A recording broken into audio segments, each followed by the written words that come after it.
माझं सोलापूर न्यूजमध्ये आपल्या सगळ्यांचं स्वागत। उजनी धरणाचा पाणीसाठा झपाट्याने होतोय कमी। उजनी धरणातून सोलापूर जिल्ह्यासाठी सिंचनाबरोबरच पिण्यासाठी पाण्याचे आवर्तन सुरू असून उजनी धरणातून झपाट्याने पाणीसाठा कमी होत आहे। सध्या उजनी धरण जाण्यापाठी 20% आला असून धरणामध्ये 11 TMC उपयुक्त पाणीसाठा शिल्लक आहे। वाढत्या उन्हामुळे पिकाला पाणी देण्याची वेळ येत आहे, त्यामुळे पिकाची तहान भागवण्यासाठी शेतकरी धडपड करीत आहेत। सध्या उजनी धरणातून 2950 क्युसेकने कॅनलमध्ये पाण्याचा विसर्ग सुरू आहे। यासोबतच इतर पाणी योजना बाष्पीभवन युवामुळे उजनीतून झपाट्याचे पाणीसाठा कमी होत आहे।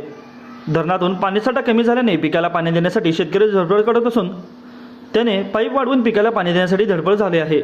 सध्या पाणीसाठा अधिकच खालावल्याने आता पाणी देताना चारीचा आधार घेण्याची तसेच वेळ बळीराजावर आली असून दरवर्षी धरणग्रस्त शेतकऱ्यांना नशिबातच पाण्यासाठी संघर्ष लिहिला असल्याचं अरविंद जगताप यांनी व्यक्त केलं आहे। धरणातून पाणीसाठा कमी झाल्याने पिकाला पाणी देण्यासाठी शेतकरी पाईप वाढवून पिकाला देण्यासाठी धडपड करत आहे। सध्या धरणामध्ये 11 TMC उपयुक्त पाणीसाठा शिल्लक आहे।